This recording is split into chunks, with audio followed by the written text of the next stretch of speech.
Isso, obrigada. Oi, oi, Carolina, já tá gravando já, tá? Obrigada, Gustavo. Imagina, que isso. Então, vou convidar a todos, tá bom, para a gente fazer a nossa oração. Vamos fechar os nossos olhos, o nosso corpo físico, elevar o nosso pensamento, o nosso espírito até Deus, agradecer mais uma oportunidade de estudo dessa noite, solicitar, como sempre, a presença dos benfeitores espirituais, da espiritualidade maior, que é responsável e realmente os patronos desse nosso grupo de estudo. Pedimos a orientação, a proteção, e que toda essa chuva de fluidos que aqui recebemos possa estender àqueles irmãos que não puderam compartilhar conosco esse estudo. Que assim seja. Pessoal, vocês lembram que estamos ainda, né, no nosso primeiro capítulo da obra do Livro dos Médiuns. Vocês lembram que nós estávamos conversando sobre a construção do paradigma científico, no caso do paradigma da ciência espírita. Vocês lembram o que era um paradigma? Quem gostaria de falar? Ou escrever ele no chat, só para a gente iniciar aqui o estudo da noite. Alguém lembra que nós discutimos sobre paradigma? O que era esse paradigma? Que toda ciência ela tem que ter o seu paradigma, o seu objeto de estudo, o seu método. Alguém gostaria de falar?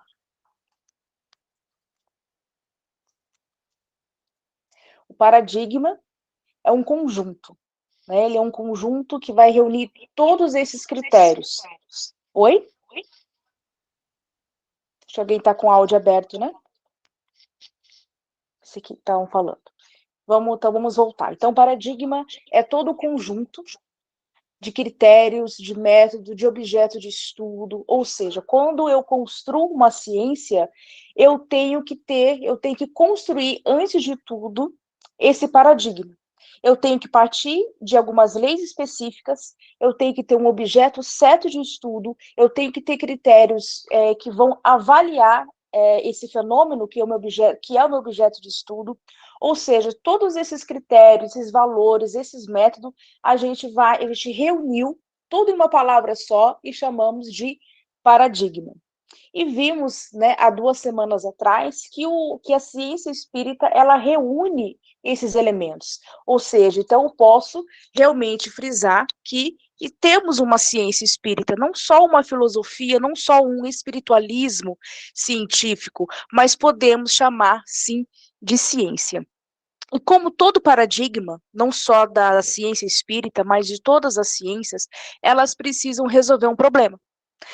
Eu observo um fenômeno e a partir deste fenômeno eu retiro esse meu objeto de estudo. O nosso objeto de estudo aqui é o espírito, e este espírito ele vai ter que me dar conta, ou seja, tudo aquilo que eu analisar deste fenômeno, as consequências, as leis específicas que regem este meu objeto de estudo, eles têm que resolver alguns problemas. E a ciência espírita, ela resolve alguns problemas? Sim, muitos. Podemos falar não só de ordem científica, mas também com alguns ela responde algumas perguntas de ordem social, moral, filosófica, né? Então, podemos dizer, como coloquei ali, que o Allan Kardec, ele deu tudo isso para nós, né? Esse paradigma já construído, ele mesmo já construiu, né? Lembra que conversamos há 2 semanas atrás, né? Até usei a expressão que a gente não precisava mais inventar a roda, porque o Allan Kardec já inventou. Então, ele já deu para nós, né, a ciência espírita já com paradigma já muito bem encaixado e produzido, e que ainda resolvesse os problemas, né? Então, a gente, né, então, nós vimos que aquele, né, por exemplo, aquele que, como está no nosso capítulo do A Espírito, aquele que que vai começar a ferir, né, quando vai começar a afrontar o espiritismo dizendo que ele não é uma ciência, é porque apenas estudou os seus princípios de fora. É aquele que não aprofundou, que não se deu o trabalho de nem ler, né? Porque ler eu não digo, né? Mas de estudar de forma profunda, pelo menos as 5 obras de Allan Kardec. Ele tem mais de 20, né? A codificação, né, vamos colocar assim, o movimento espírita, a começar lá em Paris com Allan Kardec, elegeu esses 5 livros como as obras básicas. Mas se a gente for colocar os livros espíritas advindo dessa grande codificação, vão ser mais de 20. Então, se a pessoa, né, se o nosso, vamos colocar aqui, né, se o nosso adversário, como o Allan Kardec coloca, ele nem leu, né, ele não pode, ou seja, ele não consegue nem dialogar com aquele que estudou, que realmente conhece o paradigma espírita. Então, se ele está falando isso, é porque ou ele estudou de forma fragmentada, né, ou seja, ele apenas estudou a parte a parte evangélica do próprio espiritismo, ou ele só estudou a parte filosófica, enfim, ele não estudou num todo, né? Quando eu não estudo num todo, como diz o texto de apoio aqui, o Silvio Seno, né? Eu não tenho o conhecimento tácito da teoria espírita. O que é esse conhecimento tácito? Eu não tenho, realmente eu não conheço de fato o paradigma que norteia aquela ciência. Então, eu não posso dizer, né, ou seja, eu não posso falar que eu conheço o espiritismo. É o que o Allan Kardec inicia aqui nesses primeiros parágrafos, né? Ele fala a descrença no próprio espírito, ou seja, na própria existência do elemento espiritual, advém da ignorância. Não porque até hoje nós não tivemos nenhuma outra ciência ou nenhum outro contraditor que a gente pode colocar, equiparar ao mesmo nível de Allan Kardec, que conseguiu, né, comprovar o contrário, né, comprovar a não existência do elemento espiritual, do princípio espiritual, do espírito. Eu não tive ainda nenhum outro paradigma, né? Lembro que falamos que algumas ciências elas alteram os seus paradigmas, né?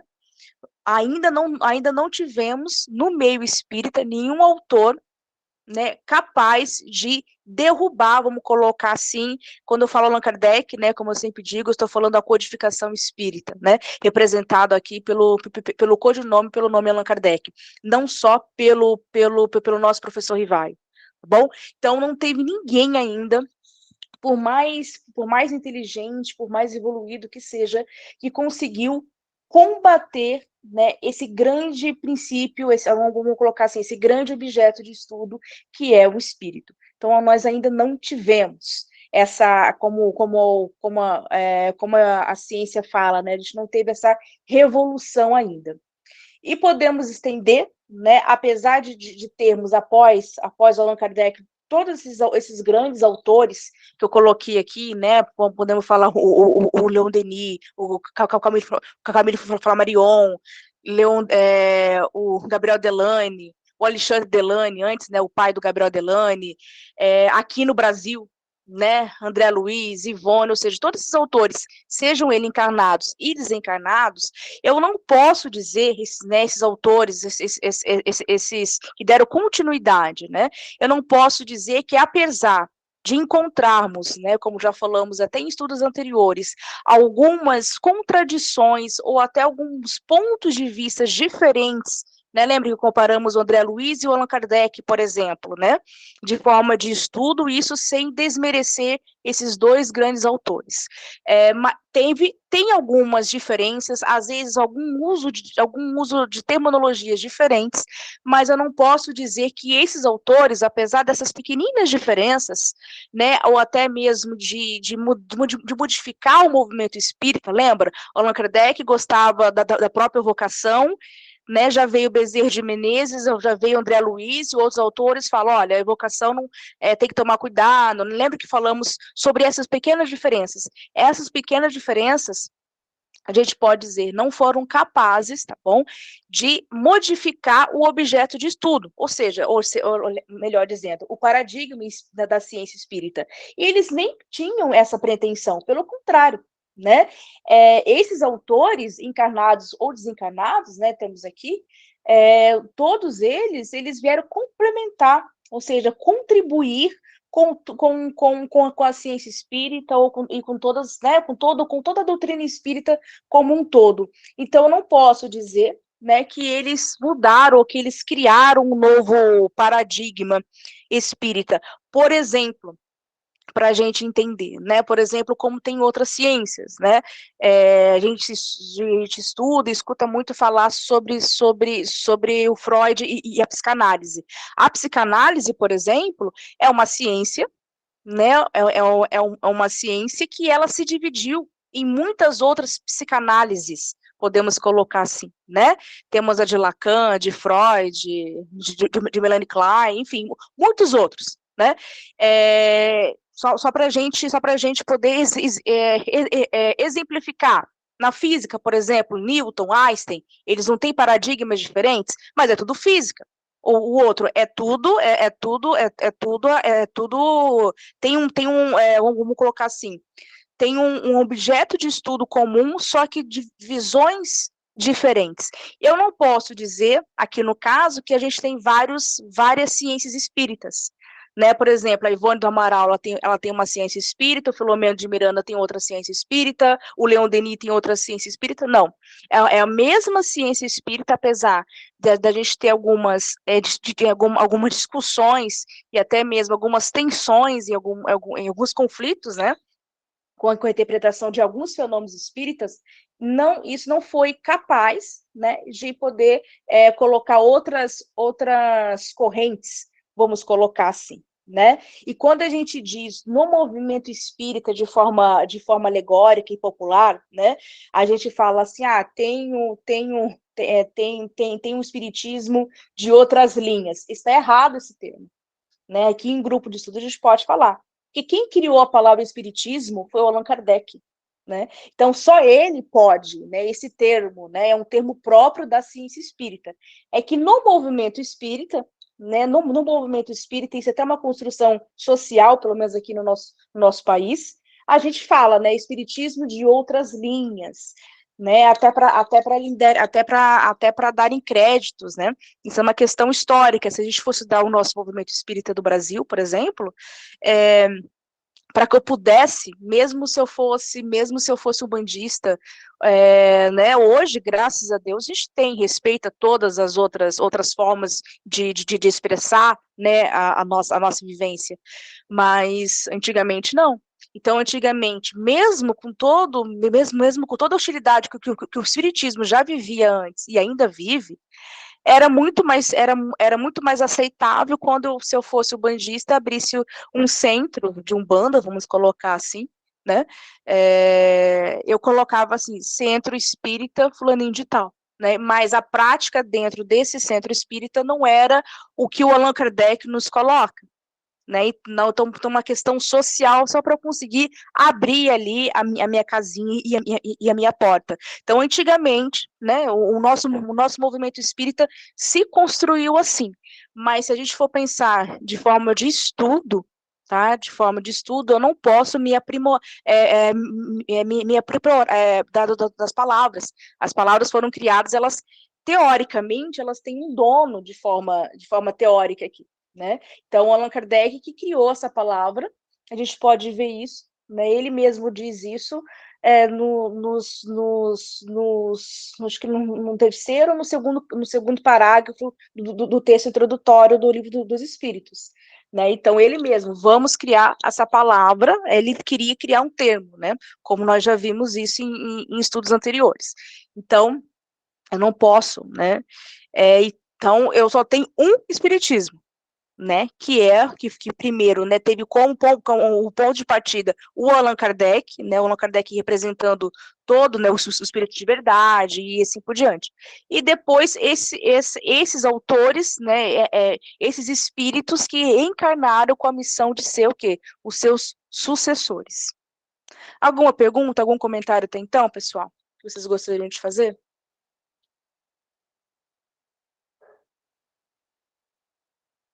Só levantar a mão e colocar ali no chat. Ninguém?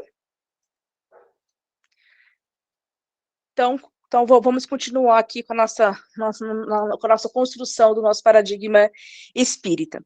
Então, como a gente colocou, né, segundo o nosso texto de apoio, né, do Silvio Seno, a gente vai perceber, né, que o espiritismo, a ciência espírita, ainda não passou, né, para aquilo que a gente vai chamar de revolução científica.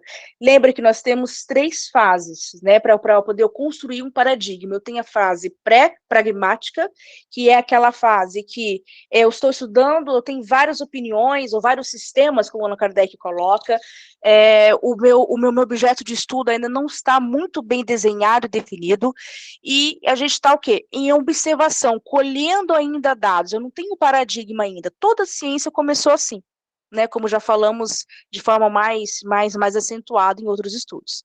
Depois, aí sim, né? Eu vou ter uma fase mais madura, que é a fase onde eu construo esse paradigma. E muitas ciências passam por uma terceira fase. É quando esse paradigma que eu já construí, com o passar do tempo, ele não dá mais conta. Ele não consegue mais observar, a partir dessa minha lente, desse meu paradigma, eu não consigo mais observar e alcançar os novos fenômenos.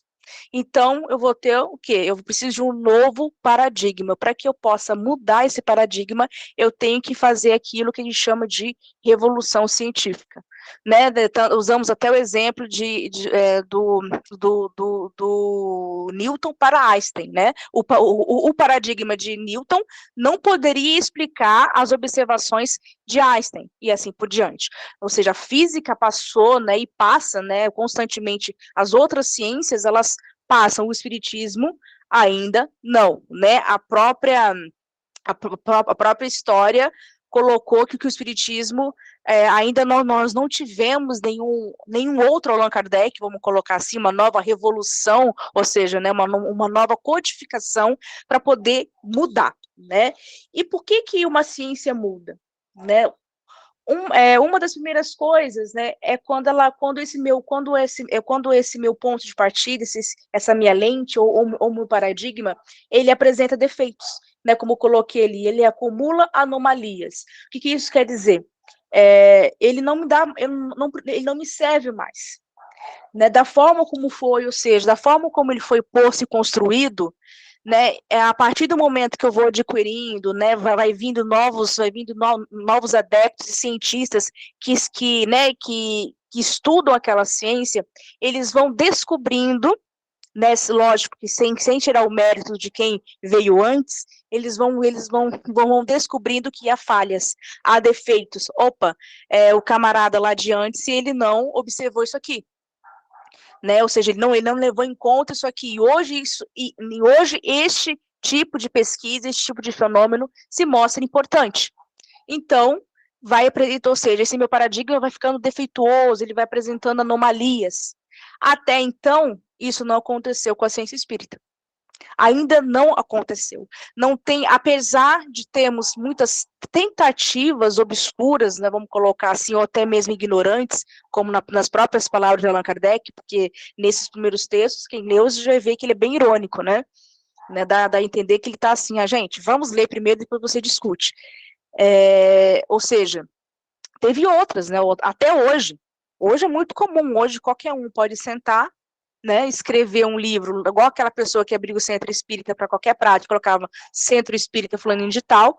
Hoje, nós temos hoje, qualquer um de nós, né, lógico que estou colocando assim, qualquer pessoa do mundo pode escrever um livro.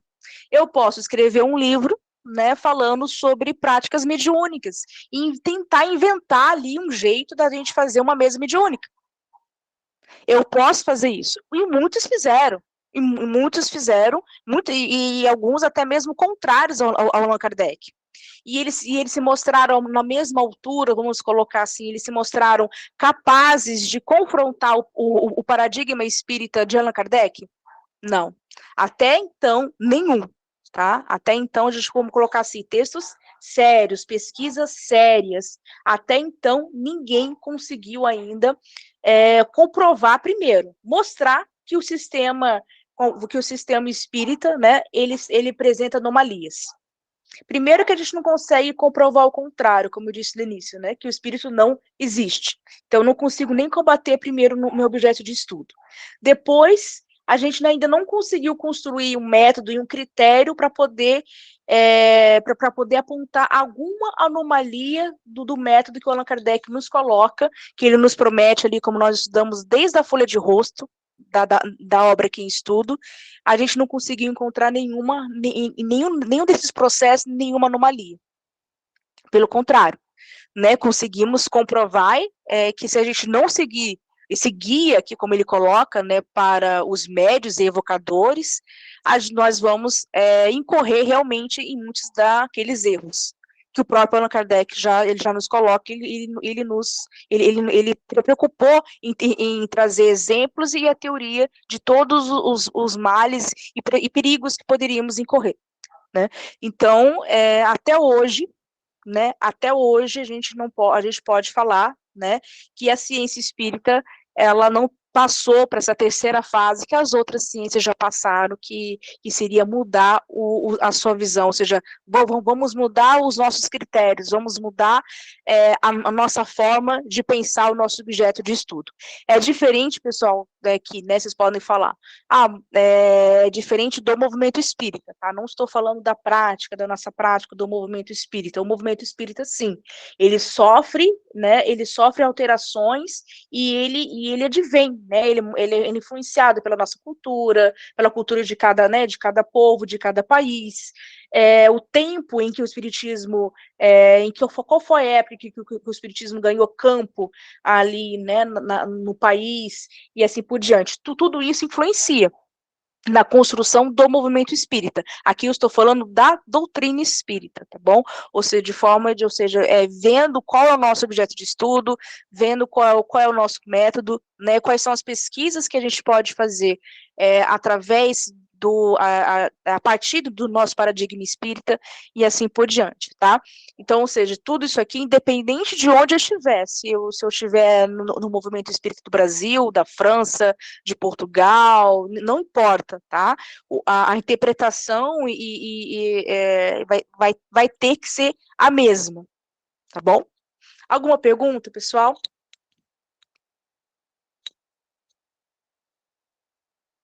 E depois, né, esse autor, que é o Silvio Seno, né, ele coloca algumas causas, aliás, talvez, né, algumas hipóteses, ele coloca duas hipóteses de por que será que a gente não teve ainda nenhum autor, ou não tivemos ainda essa terceira parte, ou seja, por que o espiritismo ainda nós não trocamos de nenhum paradigma, né? Primeiro, ele parte do princípio que todos aqueles fenômenos que o Allan Kardec observou, ou seja, tendo como nosso ponto principal aqui a alma, né, e o princípio inteligente, ou seja, o espírito, ele está muito próximo ele está muito próximo, como ele colocou ali, né, do próprio fenômeno. É um fenômeno que sempre existiu, né, até antes da própria observação de Allan Kardec.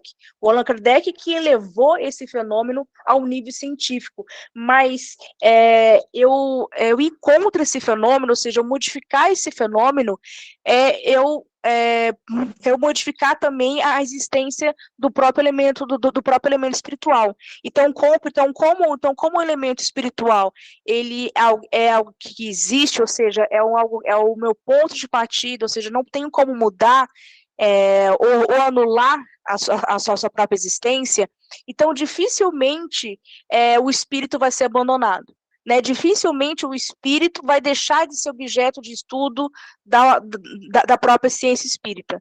Né? Pelo contrário, é o único, vamos colocar assim, é a única ciência que se dedica ao fenômeno. Né, que aqui depois ele chamou de princípio inteligente, de espírito, de alma, de como a gente quiser chamar. Né? Então, dificilmente isso vai mudar. Né, porque são fenômenos que sempre acontecem, né, ou seja, os espíritos eles intervêm tanto no nosso mundo da matéria como no mundo espiritual o tempo todo, independente da ciência espírita ou não, então dificilmente né, dificilmente é algo que eu consigo comprovar, né, ou seja, a via mediúnica, ela vem e comprova, né, se eu matar hoje um médium, vão nascer outros médiums, se o médium morrer hoje, vai nascer outros médiums, ou seja, vai ter sempre essa comprovação. Então não tem como eu negar, como eu afastar essa verdade, né? Então, justamente como o espírito, né, é o que eu não posso duvidar, então dificilmente a gente vai mudar, né, a gente vai mudar esse fenômeno, aliás, esse meu ponto de partida, que esse é meu objeto de estudo, tá bom? Alguma questão, pessoal? Depois, como sempre, tá, vou compartilhar esses slides. Estou passando bem rapidinho, porque realmente é bastante assunto. Algum comentário? Nós temos alguma coisa no chat? Deixa eu ver. Estão muito quietinhos hoje.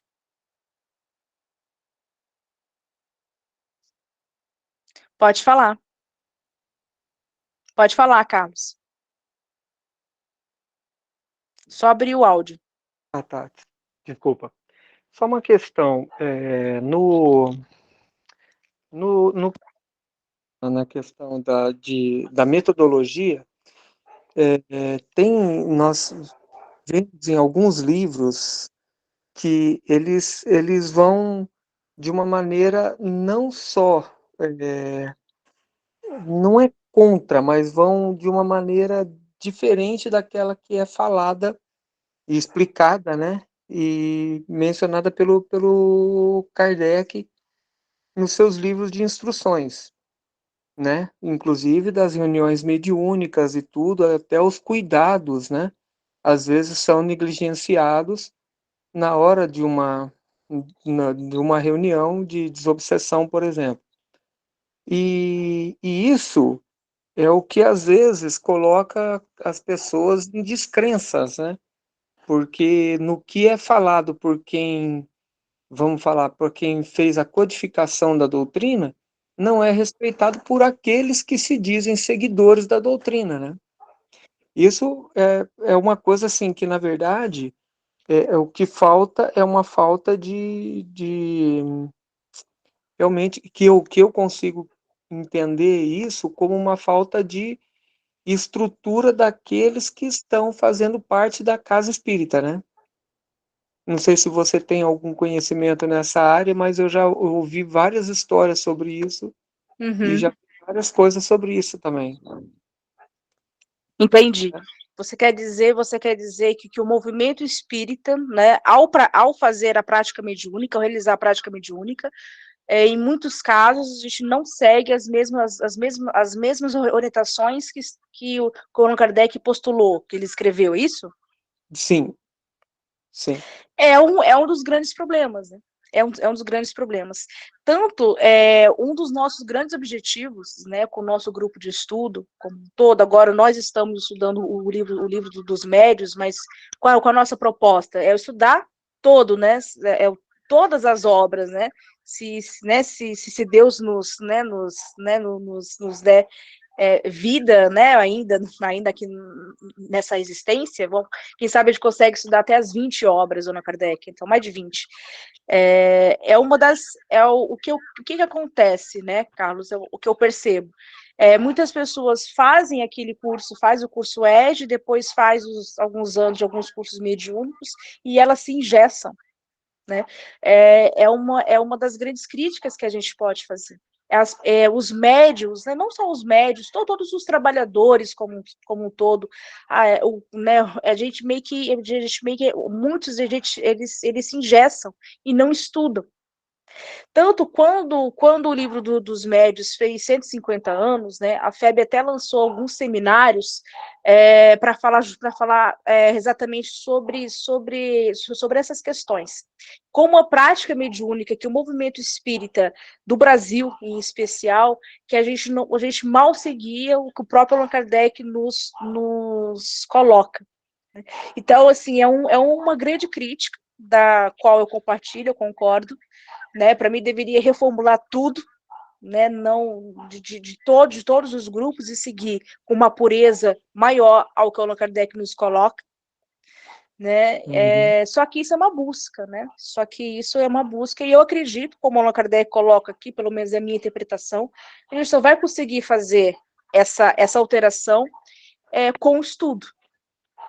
Com o estudo, não tem como, né, a gente chegar para o médium e falar assim, olha, você está errado, mas por que eu estou errado? Por que eu estou fazendo isso? Ou o dirigente do grupo mediúnico, né, olha, você deveria agir assim com seus médiums, né, e esclarecedores, né, enfim, não importa, com o grupo como um todo, né, então, como que eu consigo fazer isso, né, da melhor forma, elevando o conhecimento, né.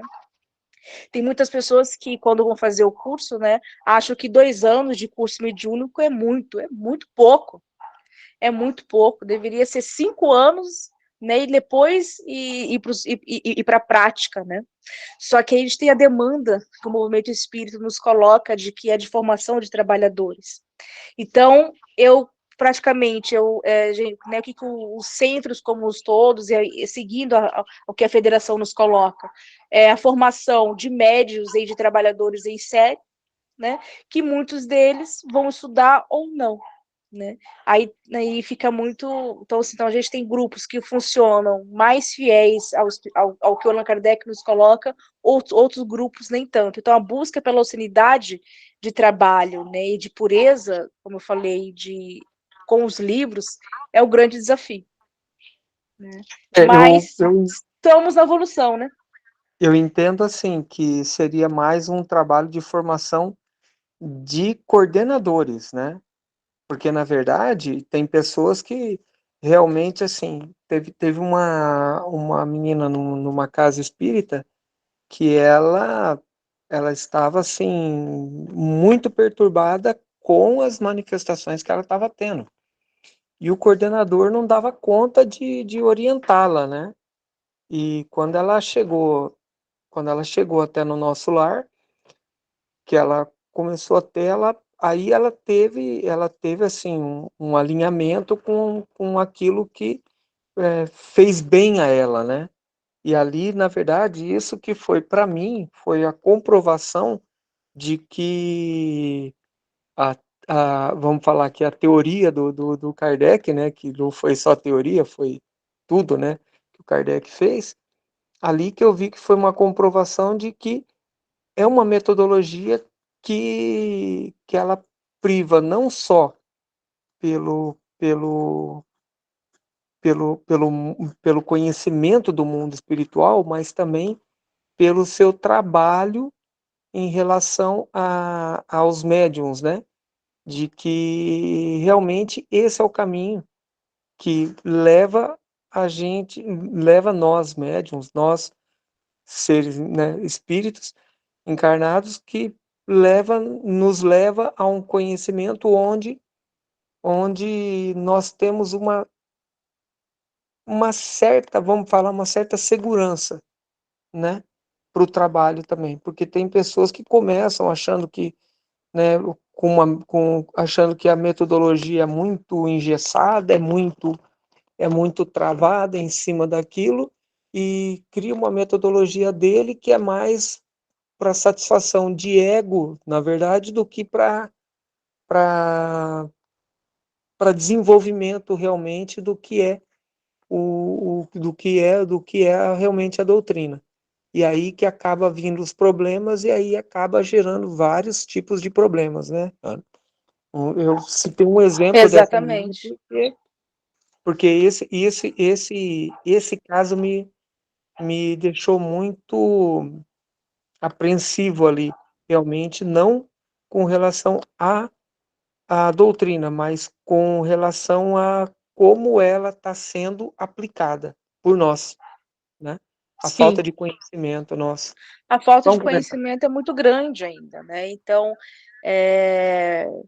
você vê assim, né, num centro espírita que é enorme, né, como o nosso lar, pouquíssimos, né, estão aqui estudando, né? Então, assim, muitos, eu acho que é uma questão assim, que as pessoas se formam, né? Elas se formam, com aqueles cursos, né, que são iniciais, que são até obrigatórios para a gente, né, vir a ser um trabalhador, e elas se engessam, né? Então, criam sistemas próprios, criam métodos próprios, ou seja, tudo aquilo que o Allan Kardec já falou nesses capítulos iniciais da primeira parte, né? E a gente se perde, né? E a gente se perde. Por isso que criar essa unidade de trabalho e trazer justamente para o que o Allan Kardec quer é uma tarefa difícil. É uma tarefa, não é só do nosso lar, é uma tarefa da própria federação, né? É uma coisa que não é somente o nosso lar de Londrina, né? É um movimento espírita do Brasil, precisa ainda, acho que a gente precisa muito de estudo ainda, né? A gente precisa se reorganizar, né? Enquanto movimento espírita, né? Por isso que eu falei aqui no início, assim, vamos já separar, né, o que é o movimento espírita, né, do que a doutrina realmente nos coloca, né, independente de onde a gente esteja, em qual país ou qual cidade. Né, então a gente precisa fazer essa separação. Mas como que a gente consegue vencer isso? Né? Pelo menos na minha opinião, é estudando. Não tem outra coisa do que eu pegar o livro aqui e ler. E estudar, não tem outro caminho, né? Né, quando perguntavam ao Herculano Pires, como que eu aprendo o espiritismo? Tem algum curso, tem alguma apostila, né? E o que ele falava? Olha, o espiritismo é uma doutrina colocada em livros. Leia. Só lendo, né? Primeiro lendo, né? Depois estudando, né? É a nossa obrigação que o próprio Allan Kardec nos coloca, né? No amai-vos e instruí-vos, né? O estudo, Ana, eu acho, assim, que tem muitas pessoas que leem, acham que são estudiosos, mas eles levam o estudo muito naquilo que acham daquilo que eles acham, e não aquilo que realmente que está ali, né? Eu acho que esse grupo que você está fazendo parte, lógico, você é a coordenadora, é um grupo muito interessante porque esses pontos de vista, esses tipos de discussões são muito importantes para a evolução, para o crescimento, não só de algo, mas assim, aquilo que você falou no início. Não precisa se inventar da roda mais, né? Não precisa. Tá ali, né? Ela tá ali, basta entender e não querer Basta entender. modificar, basta entender, exatamente isso. E Porque não se a gente levar, for não, querer modificar, eu tenho que rever todos os critérios, todas as pesquisas, todos os métodos que o Allan Kardec fez. É o que uma ciência faz, né? Quando eu eu acredito, mudo um paradigma com o outro, eu tenho que derrubar o primeiro. e eu acredito até em evolução quanto a isso, né? Que para isso teria que ter uma evolução, né? É aquilo que você falou, Sim, se tá tudo certo com alguma coisa, vai mudar para quê? A não ser que comece a exatamente. acontecer algumas A coisas. não ser que eu tenha aquelas anomalias, né?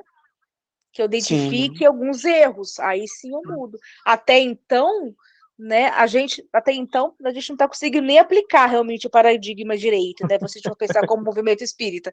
Imagina querer combatê-lo, né? Se a gente não né? consegue nem segui-lo, entender primeiro, né, seguir com a sua pureza, né, e depois combater, né? Realmente, a gente precisa de né, há anos ainda de evolução para a gente conseguir modificar isso, né? Mas, assim, vai chegar um dia que o movimento espírita, talvez, né, já tivemos muitos avanços, né? Já tivemos. Até a criação desses grupos, desses cursos como o EGE, né, são grandes criações. Apesar de eles serem insuficientes para a gente se dizer, eu conheço todo o espiritismo, né? Para quem conseguir dizer isso um dia, é pouco tempo, né? Mas já é um passo, já é um caminho, né? Se a gente critica algumas questões, algumas posturas que algumas pessoas têm, olha, eu já fiz o ED, então não preciso mais estudar, mas é uma grande evolução, é uma conquista do movimento espírita, né? O curso ED, né? Por Com certeza, exemplo. Né? Então, com é uma certeza. evolução, né? A gente estamos seguindo aqui a nossa evolução. Sem dúvida. Mais alguma questão, Carlos? Não, vamos lá, que eu atrapalhei a aula demais. Imagina, obrigada pela sua participação. Pessoal, mais alguém? Gostaria de colocar alguma questão, alguma coisa que ainda não, alguma dúvida, né? Porque a gente está falando aqui tão rápido, né, que pode ser que não ficou muito bem compreendido. Então, vamos ver, pessoal. Isso aqui depois vocês vão ler. Deixa eu só passando um pouquinho, senão não vai dar tempo para a gente terminar.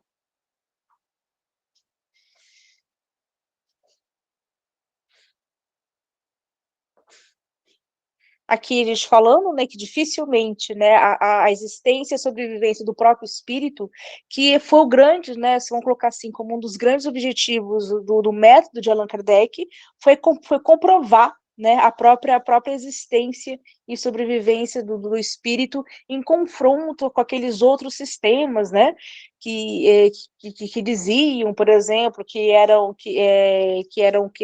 loucura, ou que era coisas do demônio, né?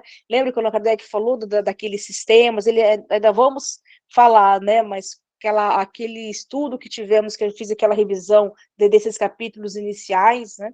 Então, o Allan Kardec ele teve que afastar todos aqueles sistemas, ou seja, ele já fez esse trabalho por nós, né? Ele afastou todos aqueles sistemas e comprovou a existência e a sobrevivência do espírito através da própria via mediúnica, que seria o nosso método aqui, né, de comprovação, é onde tem as leis que o regem. Né? Então, dificilmente, como o nosso autor aqui coloca, a gente vai construir, derrubar isso aqui. Né? Ou seja, esse aqui é o nosso grande alicerce, vamos colocar assim, da nossa construção do paradigma espírita, esse é o alicerce. E dificilmente a gente vai ter essa revolução como as outras ciências tiveram, né, e apresentaram lacunas ou anomalias, como a gente quiser colocar, e assim elas foram trocando, né, de paradigmas, porque aquele paradigma, o anterior, né, ele não me servia mais, e assim eu vou indo, vou trocando. O espiritismo, isso ainda não aconteceu, justamente porque o nosso alicerce é forte, né? Ele dificilmente a gente vai conseguir ir contra essa verdade. Né? Então, por isso que o Silvio Sena ali colocou, olha, né, muito difícil, a gente não pode falar nunca, né, porque a gente não sabe o que é evolução, o que os próximos séculos e anos eles não nos vão colocar, mas dificilmente, né, com as informações que nós temos hoje, dificilmente a ciência espírita ela vai trocar de paradigma, né?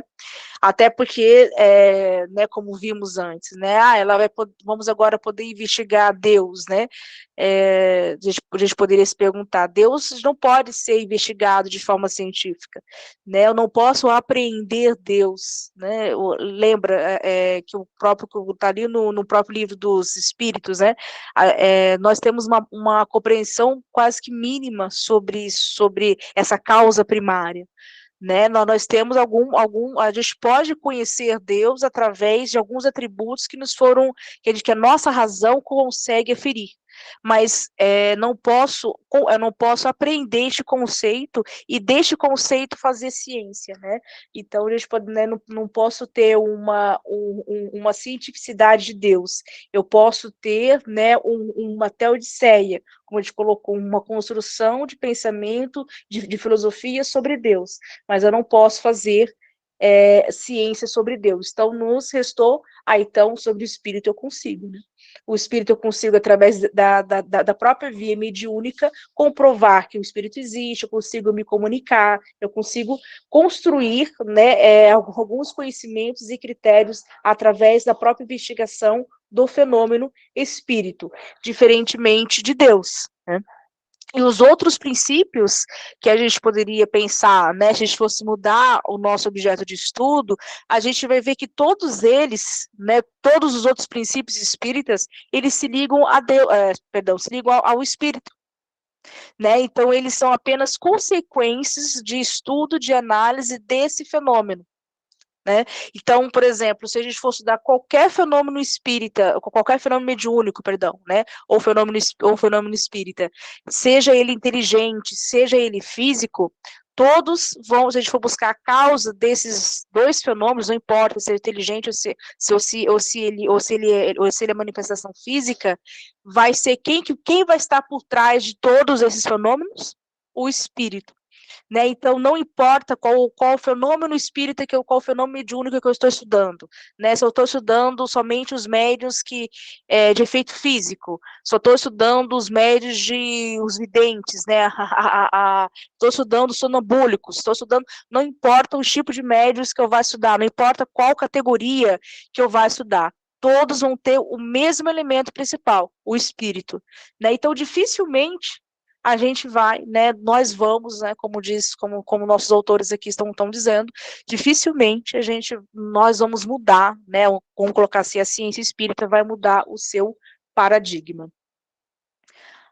Alguma questão, pessoal? Comentários?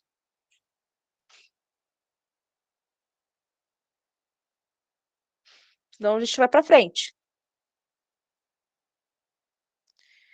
Deixa eu só...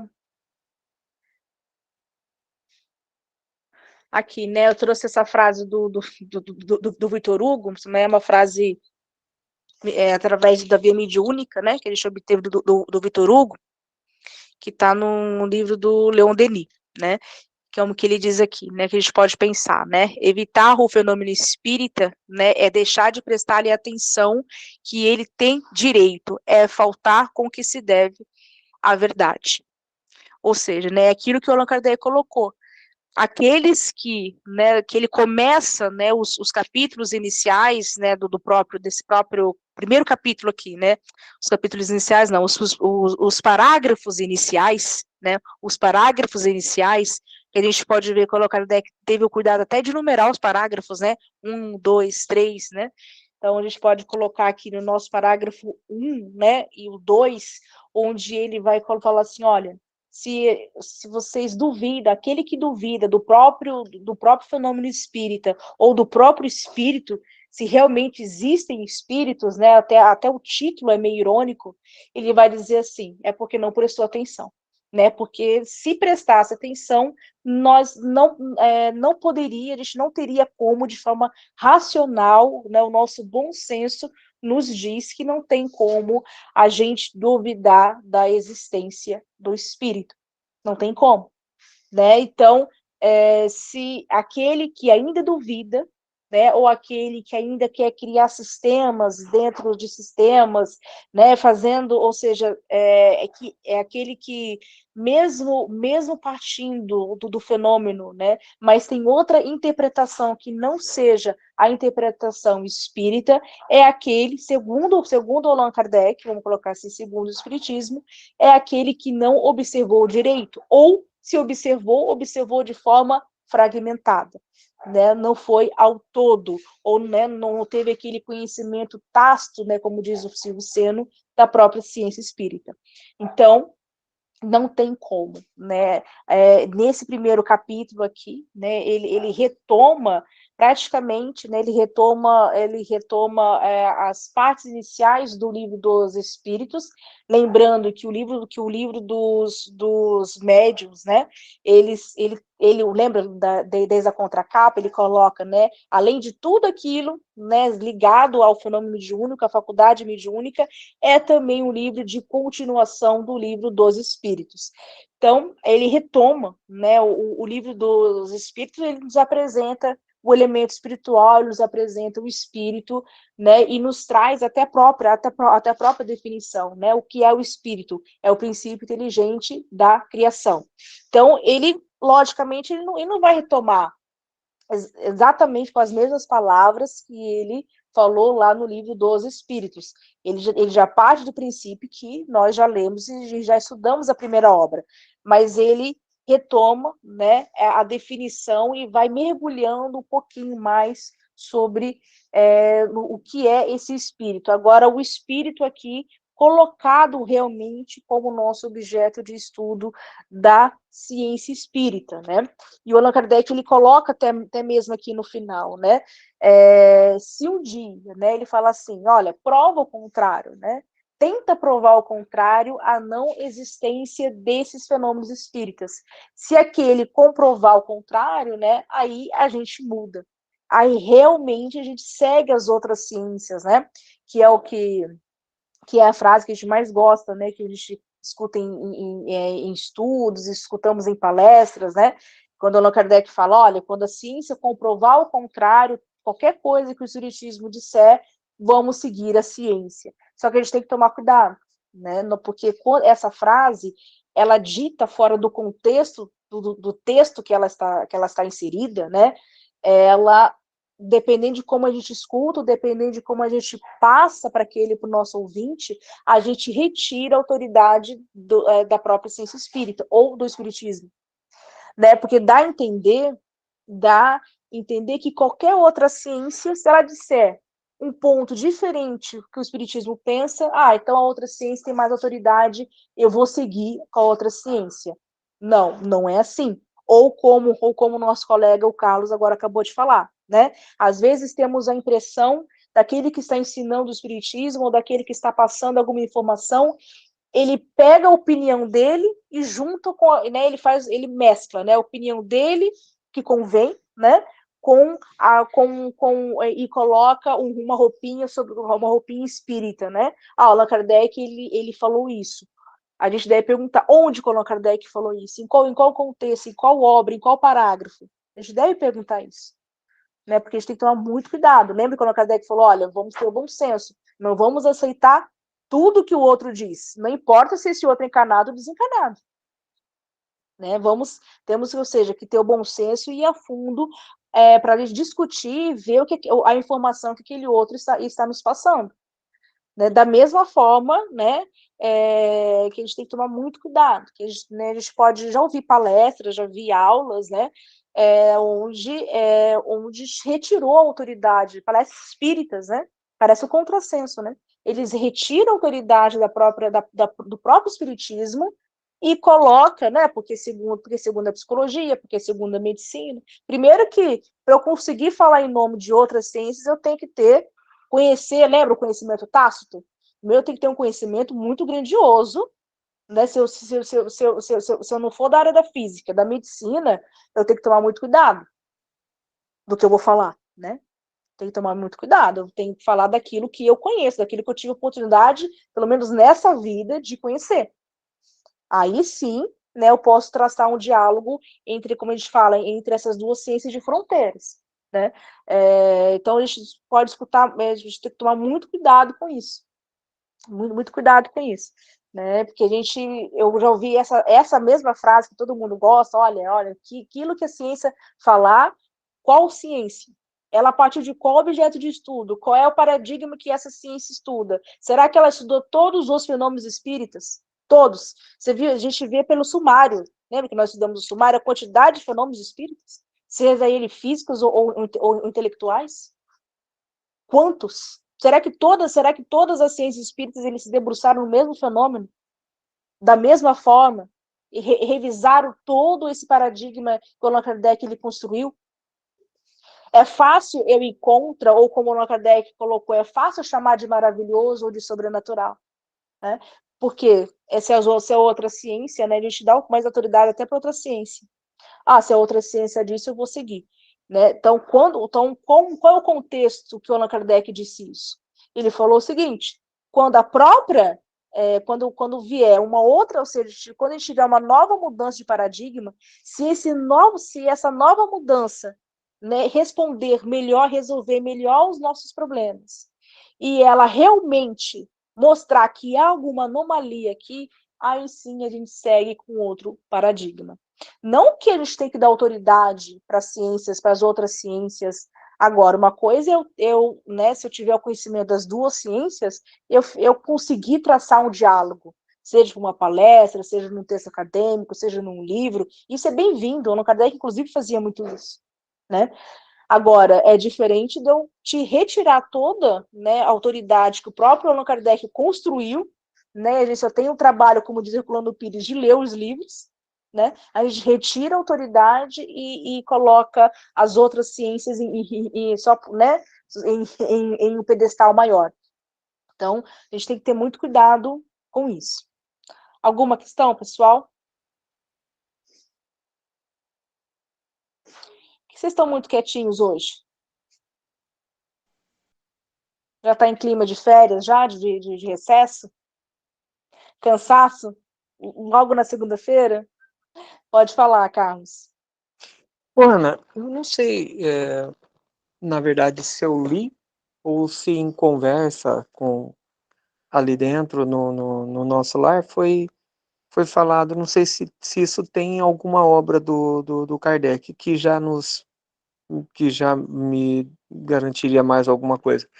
Mas eu penso assim, eu ouvi isso uma vez ali dentro, e agora não lembro se eu li realmente isso, que era, é preferível você negar 10 verdades do que assumir, assumir assim, né, como verdadeiro uma mentira, né?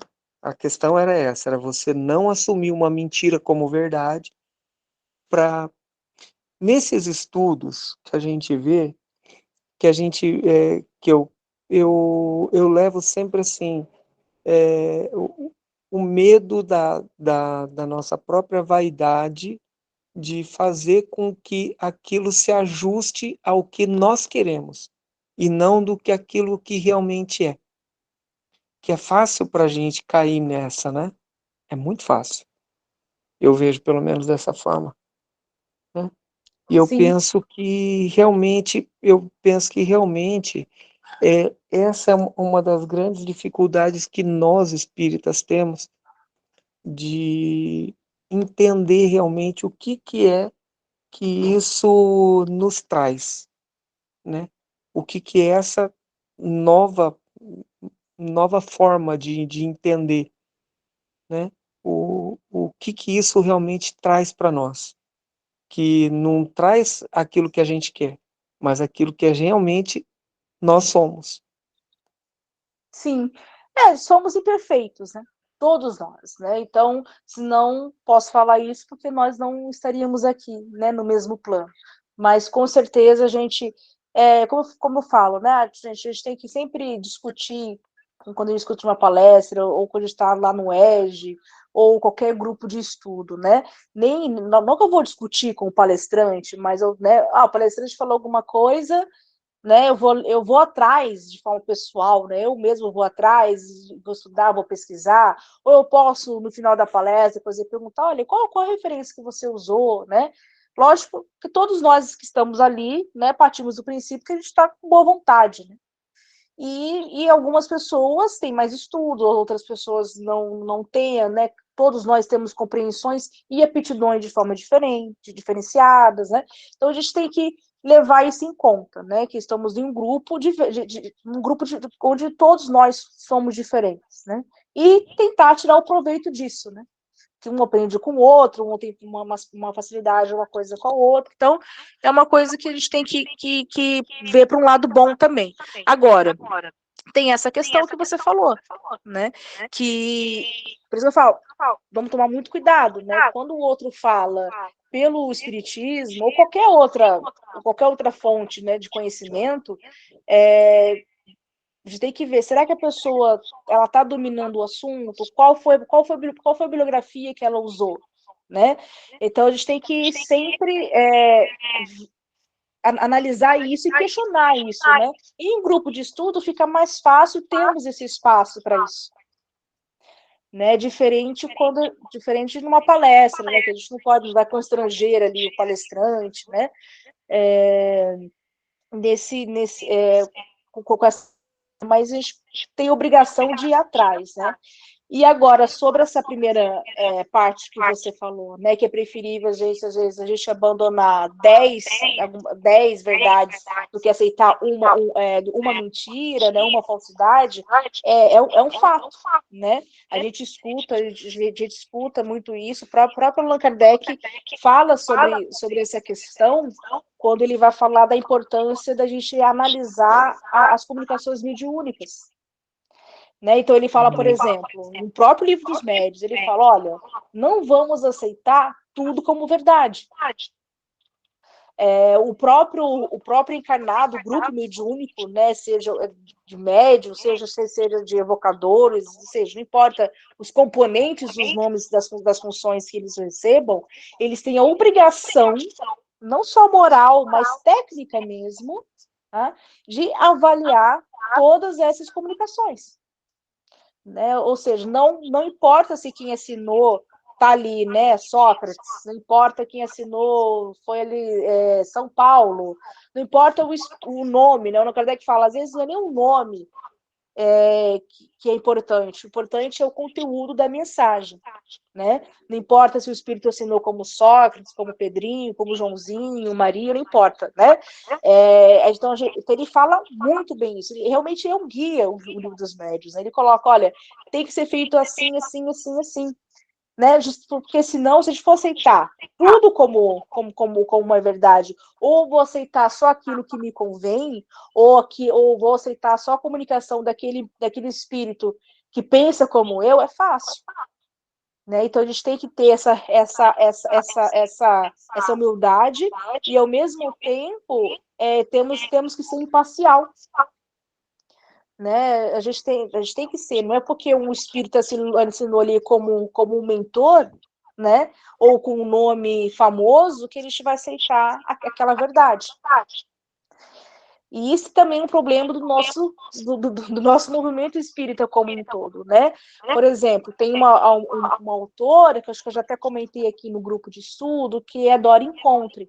A Dora Encontre, ela é muito, né, ela é bem radical em alguns sentidos. Por exemplo, ela diz, né, ela tem uma frase assim, o Brasil, ou seja, nós, né, criamos médios de estimação, né? Até ela fala que, por exemplo, Divaldo é um médio de estimação, o Chico é um médio de estimação, né? Ela não está fazendo crítica à evolução espiritual deles, e ela reconhece que são pessoas maravilhosas, espíritos maravilhosos, tá? Mas ela está falando da postura que nós temos perante a eles. Essa é a crítica dela. Então ela fala que muitos de nós lemos um livro e não aplicamos os critérios que Allan Kardec nos ensina. Só porque foi o Divaldo, só porque foi o Chico que fez aquela psicografia, ou que construiu aquele livro, eu vou dar autoridade, é verdade, né? Ou seja, a gente ficou meio com medo, ela fala, né, de ir contra esses grandes médiuns. Que ela fala que a gente não vê isso em alguns movimentos espíritas fora do Brasil. Mas como o Brasil ainda é referência, né, somos ainda o maior movimento, então, para ela vê isso como preocupante. Que a gente deveria, segundo a Dora Encontre, tá? Nós deveríamos mudar, né? Então, ela fala, né, ela inclusive analisa, ela é muito crítica aos livros do Divaldo com a mentora dele, a Joana de Ângeles, né? Então, ela não gosta, particularmente ela não gosta, então ela tem várias palestras, até a gente pode ver pelo YouTube, palestras, textos, onde ela escreve isso. Onde ela vai apontando, ela faz exatamente como o Allan Kardec fala, olha, isso aqui não está legal, isso aqui a gente tinha que rever, não podemos encarar essa parte aqui como verdade absoluta, enfim, então ela tem várias críticas a Joana de Ângeles, que é mais a Joana de Ângeles do que é o Divaldo, né, como um todo, né? O Divaldo seria só ali o porta-voz, né? E se você for ver, né, por exemplo, o Divaldo também recebe Filomeno, né? Filomeno. São espíritos totalmente diferentes, posturas doutrinárias, estilísticas mesmo, de gênero de texto mesmo, né? Eu, particularmente, gosto mais do Filomeno do que da própria Joana de Ângeles. Até concordo com algum posicionamento da Dora Encontre, né? Que algumas críticas que ela faz a gente, né? Quantas pessoas a gente não pode, ela não está, ela, como eu falei no início, né, ela não está indo contra ao trabalho reencarnatório, missionário de Chico Xavier, de Divaldo. Isso é indiscutível, nem compete a nós julgar, né? Pelo contrário, né? Eles são até exemplos e modelos a serem seguidos também. Mas ela falou da postura que a gente tem, como você falou, né? Da nossa postura de muitas vezes não receber esses livros e de forma de forma acrítica aceitar tudo que só porque foi um espírito famoso, só porque foi André Luiz que disse, só porque foi Filomeno que disse, só porque foi Joana de Anjos que disse, vamos aceitar de forma extremamente absoluta, né? Lógico que muitas, quase que 99% das coisas, como eu disse no início, eles se mostram até como complementos da obra, né, de Allan Kardec. Mas tem algumas coisas que a gente deve prestar atenção, né? Uma delas eu trouxe isso dos anteriores, que é uma das grandes polêmicas, né? Que é fazer evocação. Eu já vi muitos dirigentes de grupos espíritas dizendo assim, não, eu sou contra a evocação, e não sabia nem responder o que é. Ou como que se trabalha. Ah, você é contra, mas como é que o Allan Kardec trabalha a evocação? O que é evocação? A pessoa não sabe responder. Né? Então, assim, muitas vezes somos contra porque Bezerra de Menezes era contra. E a gente nem foi estudar por que ele era contra. Né? Então, assim, a gente não consegue nem explicar as próprias razões do Bezerra de Menezes que ele tem. Né? Ou seja, todos os lados, se a gente for ver, tem ele, cada um tem a sua razão, como diz, né? Então, assim, e aquilo que a gente volta a dizer, né? Aquele mesmo ponto, é porque a gente não estudou, a gente não foi atrás, a gente não foi pesquisar o que o movimento espírita pensou ou construiu muito antes da gente estar aqui, né? Antes da gente reencarnar novamente aqui na Terra. Né? Então, falta estudo. Né? Falta estudo, e de algumas pessoas que até têm estudo, mas manipulam algumas informações quando convém, né? Olha, agora convém aceitar esse médio, agora convém aceitar esse espírito, né? A gente está faltando com a própria verdade, né? Que o nosso compromisso, né? Mas isso é de cada um, né? Qual o nosso dever, né? Estudar, né? Como dizia o Colano Pires, é estudar, né? O máximo que a gente conseguir, o máximo que a gente compreender, principalmente em grupo, como a gente está fazendo, porque um contribui com o outro, né? E buscar, né, o máximo possível aplicar aqui, seguir que o Allan Kardec nos coloca. Mais alguma questão, pessoal? Não sei se eu te respondi, Carlos. Tranquilo, Ana. Lógico. É mais assim, é só algumas colocações que a gente vai lembrando, né? E aquilo que eu falei, eu fiquei muito tempo longe, né? E aí vem nas lembranças, assim, agora eu não lembro se era de estudos ou de conversas ou de negócio, mas eu até agora tenho concordado muito com você, com certeza. Tá bom? Vamos lá. Vamos lá. Então, pessoal, esses slides aqui são os mesmos. Você quer falar, José Roberto? Você levantou a mão? Sim, só para bacana, estou gostando muito do estudo, né? O Carlos, né? Comentando, realmente nós três acho que temos o mesmo parecer. Só para falar que essa frase que o Carlos disse que ouviu realmente está no capítulo 20 do Livro dos Médiuns, e essa frase é de Erasto, né? Quando o Erasto, depois de Herculano Pires, ele coloca no rodapé, né? É uma frase de Erasto, realmente dando essa nobre orientação para todos nós, né? Que é melhor nós reprimirmos do que considerar uma mentira, né? Realmente isso é verdade. Tá lá nós vamos estudar isso lá no capítulo 20. Foi essa contribuição. Perfeito. Obrigada pela referência, José Roberto. Pessoal, então, vamos continuar aqui. Esses slides aqui, acho que eu já tinha até compartilhado com vocês, né, quando a gente fez aquela grande revisão dos capítulos, né, como fosse um trailer, né, do que a gente ia ainda estudar, né, ele volta aqui, né, agora de forma mais específica do nosso texto, né. Então, até agora, a gente já construiu o nosso paradigma espírita, a gente já desenhou, né, e destacando neste capítulo agora o seu objeto de estudo do paradigma espírita, que é o espírito.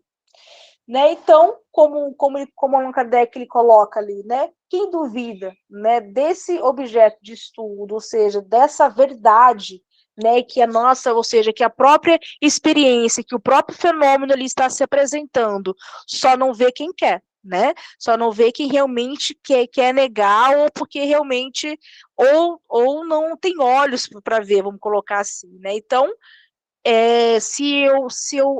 quem vai contra a existência do próprio elemento espiritual, ou seja, do próprio espírito, é porque está ligado, ainda está muito, ou seja, ele ignora, por isso ignorância aqui, né? Não quer dizer que a pessoa seja burra, né? Ou de forma pejorativa, que o Allan Kardec tem colocado aqui, né? A ignorância no sentido de desconhecimento, porque não conhece o espiritismo como um todo, ou como a gente já conversou, conhece de forma fragmentada, né?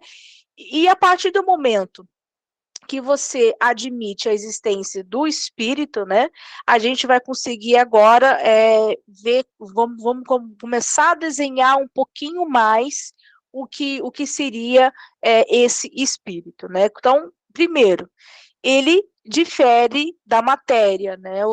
Agora ele vai tentar entender, né? Entender o que é esse espírito, o que é esse princípio inteligente que sobrevive além da matéria. Então, ele né, ou seja, cada espírito é único, né? Então, a gente pode colocar um dos primeiros atributos aqui, que seria a individualidade, né, após a morte. Então, todos aqueles encarnados que, quando desencarnam, eles conservam a sua individualidade após a morte, ou seja, após o desencarne e a morte do corpo físico. E a natureza, né? Do que é feito o espírito, né? Do que é feito o espírito? Já desde o livro dos Espíritos, a gente já tem lá nas questões iniciais, onde Allan Kardec tenta a qualquer custo, né, a entender, ou seja, ele já tem uma definição que o espírito é o princípio inteligente da própria criação, ou seja, de toda a criação, que difere da matéria, mas ele quer entender, ele quer explicações mais profundas, né? E o que os espíritos dizem a Allan Kardec? Que ainda não seria possível, né? Ainda não seria possível entender realmente, né, o que é o espírito, além de todos esses atributos, todos esses elementos que ele já nos deu. Justamente por quê? Porque a nossa pouca evolução, a gente ainda não alcançou o entendimento, ou seja, a evolução o suficiente para conseguir adquirir esse conhecimento. Então, sobre a natureza íntima da criação, né, exatamente assim como o Allan Kardec coloca, não nos é possível saber ainda. Né? Mas algumas qualidades desse espírito eu consigo saber. Uma delas é que o próprio fenômeno me apresenta que realmente o espírito possui um corpo diferente, ele difere do nosso corpo físico, de forma, ou seja, é uma matéria com propriedades diferentes, que depois ele chamou com essa matéria de perispírito, né? Outra palavra inventada por Allan Kardec, né? Que a gente não pode, que outros autores, né? Não, ou seja, outras ciências, perdão, não podem se apropriar assim, tá? Então, ou seja, o próprio Allan Kardec, ele criou essa palavra perispírito. A gente consegue ver isso, a gente tem essa informação entre as perguntas 93 e 95 do livro dos Espíritos. Né, outros autores, né, esses que deram continuidade, esses autores espirituais, como André Luiz, né, ele vai chamar ele vai ter outros, né, ou vai dar outros nomes, mas vai se referindo ao perispírito, ou tecido espiritual, enfim, tá? Mas aqui, como nós estamos estudando o Allan Kardec, vamos chamar de perispírito. Então, a gente percebe, né, uma das primeiras situações que podemos admitir, né, até a nossa razão e o próprio fenômeno se apresenta para mim, é que a natureza desse espírito é diferente da matéria, ou seja, do nosso corpo físico, e que ele goza de uma consciência, ou seja, ele tem uma consciência, ele sabe quem ele é, né? Ou seja, quando até mesmo quando o espírito ele quer dar, ele faz uma comunicação não séria e ele se passa por uma outra pessoa ou dá o nome de algum espírito famoso, enfim, para qualquer coisa que ele queira conseguir com isso, há uma consciência ali falando. Né? Ou seja, eu me conservo de forma individual após a morte e eu tenho uma consciência, né? E essa consciência, esse espírito, né, que tem essa consciência, ela é passível, né, como eu coloquei ali, de transmitir, de sofrer, né, e ter afetos como alegria, sofrimentos, e eles passam por isso, né? Eles passam por isso. O Allan Kardec, por exemplo, no livro, na obra O Céu e o Inferno, onde ele coloca várias comunicações, né, de vários espíritos, ou seja, ele trabalha com várias evocações ali, né? Então ele teve comunicações de espíritos ainda muito sofredores, de espíritos que já eram mentores, ou seja, ele teve oportunidade, né, de dialogar e de aprender muitas situações diferentes, porque vinham de comunicações de espíritos de qualidades diferentes, né? Onde ele colocou, olha, alguns me trazem sofrimentos, alguns me trazem situações de que já estão gozando de uma alegria um pouquinho maior, né? Então eles trazem as suas histórias, ou seja, eles realmente têm sentimentos, assim como os homens, né, enquanto encarnados, também apresentam. Então foram algumas verdades, ou seja, foram algumas qualidades do espírito, já que eu não consigo aprender 100%, né, toda essa natureza íntima da criação, mas eu posso colocar algumas sentenças, né? Foi o que o Allan Kardec né, eu posso admitir, como eu coloquei ali, alguns atributos que esse espírito tem, né? E outra coisa, quando o Kardec nos coloca, que a gente tem que admitir que os espíritos, né, eles povoam, né, eles estão em toda parte do universo, né, em toda parte, né, não importa se estou falando de mundo material ou de mundo espiritual. Tá? Os espíritos, esse intercâmbio entre esses dois mundos acontece de forma direta, ou seja, eles estão em todas as partes. Até porque os espíritos, como ele colocou ali, eles são apenas as almas dos homens. Né? Então, o tempo todo, eles querem entrar em comunicação e a gente também quer entrar em comunicação com eles, né? Ou seja, esse intercâmbio é extremamente possível, né? Justamente, né, ele fala, e por que isso, e por que não tem nada de maravilhoso ou de sobrenatural? Justamente porque o espírito é o quê? É apenas, né, aquele homem que antes estava na carne, ou seja, que estava encarnado e que agora não possui mais o seu invólucro corporal. Então, é apenas isso. Por isso, é por isso que eles gozam de consciência, por isso que eles têm tristeza, alegria, por isso que eles estão em toda parte, né, eles se comunicam. Ou seja, então o que o Allan Kardec está mostrando aqui, né, nessa parte é que não tem nada de incrível, de maravilhoso, né? O espírito, apesar da gente não ter o conhecimento total do seu significado, né? Mas já podemos afastar todos aqueles outros sistemas que dizem que isso é maravilhoso ou sobrenatural. Não pode ser sobrenatural, porque justamente a minha razão, né, eu tenho uma ciência que pode comprovar e me trazer todas essas informações, né? E outra consequência, né, que outra consequência do admitir que o Espírito existe, né, e que ele está em toda parte, que ele se comunica, e que eles nada mais são do que as próprias almas daqueles homens que estavam encarnados antes da morte do seu corpo físico, eu vou ter que admitir uma causa primária. Ou seja, quem criou esse Espírito? Né? Quem criou quem deu causa a eles? Por isso que é a causa primária, né? Quando eu busco a causa da causa da causa, daquele que causa, mas não é causado, né? Como isso não é uma frase de Allan Kardec, né? Mas é uma das frases de alguns filósofos que eram precursores, né? No caso aqui o Aristóteles, né? Que dizia, né? O Aristóteles que tem essa questão da causa primária, que já estudava, né? Foi o primeiro teórico e pensador a usar essa expressão. E o Espiritismo abraça essa questão, dizendo, olha, realmente há uma causa, né, que não é causada, há uma causa primária que não é causado, que aqui vamos chamar de Deus. E quem criou essa alma, né, que a alma existe, que ela tem uma existência própria, uma consciência, que ela é passível de sofrimentos e alegrias, eu já sei. Mas quem é que criou? Né? Quem é que deu causa a tudo isso?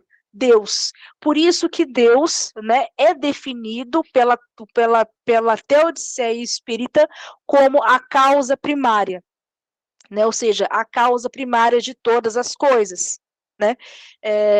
Isso que a gente não está nem trabalhando aqui em inteligência suprema, né? A causa primária, estamos pegando o primeiro atributo, vamos colocar assim, né? A primeira identificação de Deus. Então, ele é a causa. Se ele é a causa primária, então ele criou o espírito. E ele criou também a matéria, né? Mas como o objeto de estudo agora é o espírito, então, para mim, é interessante eu frisar aqui que ele criou o espírito. Então, Deus, sendo a causa do espírito, ou seja, a causa primária do espírito, e sendo a existência de Deus, a existência do espírito como algo que eu tenho que admitir, que eu não posso duvidar, é por isso que eu coloco Deus e a sua criação, aqui no caso, dando ênfase ao espírito e a matéria, né, como são as duas grandes asas da criação, o espírito e a matéria, como todo, como os alicerces de todo edifício, olha aqui, ó, de todo o edifício espírita, né? Então, primeiro, voltando ao nosso objeto de estudo, como eu disse, não posso colocar Deus, eu não posso fazer a ciência de Deus. Né? Deus não é um objeto de estudo de nenhuma ciência, nem da ciência espírita. As suas duas grandes criações, o espírito e a matéria. A matéria já é objeto de estudo de outras ciências. Né? A física já estuda a matéria, a medicina já estuda a matéria, a biologia já estuda a matéria, de acordo, né, a química já estuda a matéria, de acordo com seus objetos de estudos próprios, com seus paradigmas próprios. Sobrou quem? Para quem sobrou quem? O espírito. Por isso que o espírito, né, se torna, né, o grande, vamos colocar assim, a grande base de todo alicerce espírita. Só que eu tenho que colocar, né, como o Allan Kardec colocou, eu tenho que explicar a causa dele, tá? Esse é meu, eu vou observar esse meu fenômeno espírita, né? Mas qual é a grande causa dele? Deus. Por isso, Deus colocado aqui como a causa primária. E por que a inteligência suprema? Né? Justamente porque como esse princípio inteligente, ele se mostra inteligente, ou seja, eu consigo me comunicar com ele me responde, né? Ou seja, há uma inteligência ali, né? Como o Allan Kardec falou, por exemplo, das mesas girantes. As mesas girantes, elas não tinham nervos, elas não tinham cérebros, né? Sistemas ali para poder ter um sentimento ou para poder montar uma frase lógica e racional. Não, tinha que ter o quê? Tinha que ter o quê? Um princípio inteligente. Além de todas aquelas combinações fluídicas, né, que o próprio magnetismo ele já oferecia como base, né? Não precisava criar o espiritismo para poder explicar o fenômeno da mesa mediúnica, ou seja, de trocas de fluidos. Isso o magnetismo já conseguia explicar bem, mas ele não sabia explicar por que a mesa ditava frases. Aí já saiu, não é mais o Mesmer que vai explicar, é o Allan Kardec, né? É o Allan Kardec. Então, opa, tem um espírito. E esse espírito é inteligente. Então só um ser superior e também inteligente para poder criar um outro ser inteligente. É o que a minha lógica, né, me diz. Por isso que Deus seria aqui a inteligência suprema, né? Como até os comentários de Allan Kardec, na própria nota de rodapé da obra, né? Lá do livro dos Espíritos, lá na questão 1, 2 e 3, ele vai comentar, né? O que eles falam supremo ou infinito, né? Porque todas as qualidades de Deus eu tenho que pensar como tudo no superlativo, ou seja, tudo no grande, ou seja, eu não posso admitir ninguém a mais, ou nenhum ente, ou seja, eu não posso admitir nada além ou melhor que Deus, me colocar assim, né? Então, por isso que a definição que os espíritos responderam ao Allan Kardec está perfeita, né? E simples, né? Simples, né? Curta, né? Mas não simples, mas complexa em seu conteúdo, vamos colocar assim, né? Então, ela é a base primária, aliás, é a causa primeira de toda essa existência aqui da própria alma ou do próprio espírito, e inteligência suprema, porque somente, né, um ser supremo, somente uma inteligência suprema é capaz de criar todo esse edifício aqui. Pessoal, estamos chegando no nosso horário, né? Alguém gostaria de fazer alguma pergunta? Como sempre, como eu disse, eu vou compartilhar, tá? Esses aqui é só a gente retomando os nossos, tudo isso aqui nós já discutimos. Eu sempre coloco textos a mais, né, para explicar mais um pouquinho. Então, eu vou pedir que vocês leiam novamente o primeiro capítulo, vamos ter, né, uma pequenas férias agora, vamos retornar, acho que só no dia, acho que 16, né, eu coloquei ali, né, só no dia 16 do 1, mas nesse tempo, tá, vou sempre colocando ali alguns textos de apoio, né, para quem, lógico, tiver tempo, né, eu sei que vai ser um momento que a gente vai tirar férias, muitas pessoas viajam, né, mas sim, vamos sempre, vamos sempre, o estudo é um hábito, né, então, a gente sempre puder reservar, nem que seja 15 minutos por dia, 10 minutos por dia, né, a gente pode ler na praia, a gente pode ler onde estiver, né, nem seja um pouquinho, para a gente criar esse hábito de estudo, que é o que a gente precisa aqui para a gente ter sucesso no nosso grupo, tá bom? Então, vou pedir para que vocês releiam o capítulo, tá? E depois esses slides que servem, como eu sempre digo, como texto de apoio, tá? Não substitui de forma alguma, né? Pelo contrário, a obra original. Alguma questão, pessoal? Que vocês gostariam de colocar?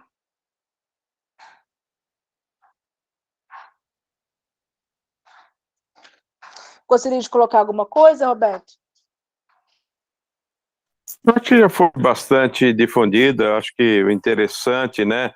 Voltando só na questão dos paradigmas, que se colocou muito bem, relembrando, o cristianismo é único, mas quantos evangelhos foram produzidos, né? Então, realmente, nenhum deles era a opinião de cada um, mas de modo algum deixou de mudar o ensinamento de Jesus, né? Acho que foi isso, Ana.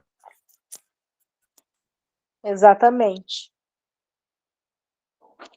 Mais alguma questão, pessoal?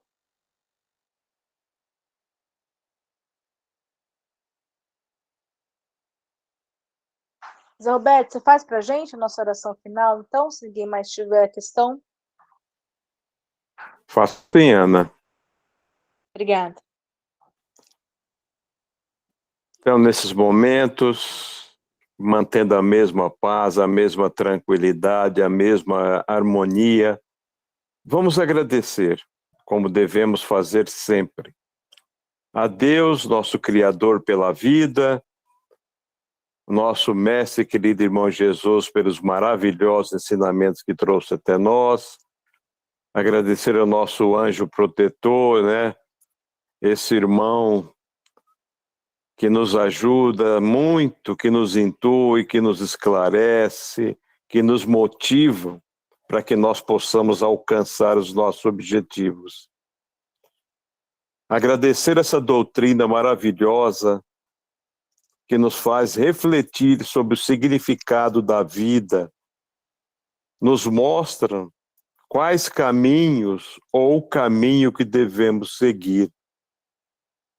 Agradecer ao nosso grupo, que não é feito por acaso, pelas intuições, pelas opiniões, pelos esclarecimentos que todos trazem e nos ajudam muito a refletir, a aprender, porque, como nós falamos, foi falado na reunião de hoje, o estudo é muito importante.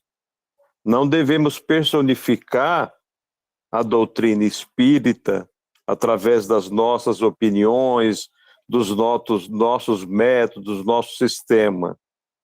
Devemos seguir, sim, essa doutrina maravilhosa passada pelos espíritos e brilhantemente, amorosamente codificada pelo nosso grande irmão Hippolyte Allan Kardec.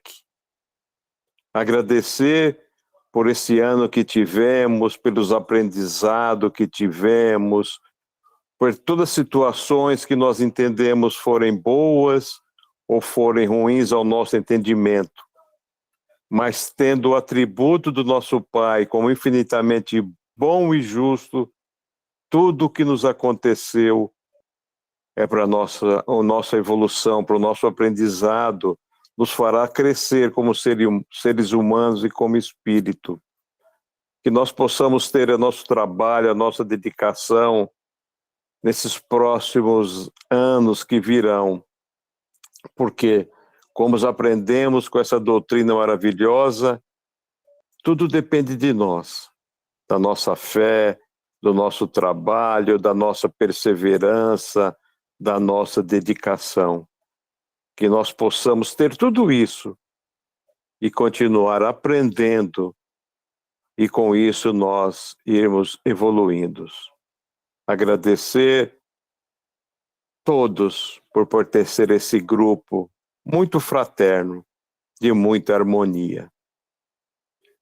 E que nós possamos passar esses momentos de férias com muita paz, com muito amor, com muita tranquilidade, junto aos nossos familiares. E assim, pedir licença aos mentores que são encarregados de nos ajudar nesse nosso trabalho, que possamos encerrar nesta noite. Que assim seja, graças a Deus. Que assim seja. Obrigada, pessoal, pela atenção de todos. Um Feliz Natal, um Feliz Ano Novo. E logo estaremos juntos novamente. Obrigada. Se Deus quiser. Obrigado a todos pela noite companhia. a todos. Boa noite, Obrigada, fica com Gustavo. Deus, gente. Boa noite, Ótima pessoal. semana. Feliz Boa Natal. noite. Boa noite, muito Para obrigado. todos, Feliz para Natal. todos. Bom ano novo, que a gente esteja junto com a graça de Deus. Se Deus quiser. Há de Boa querer. noite. Boa noite.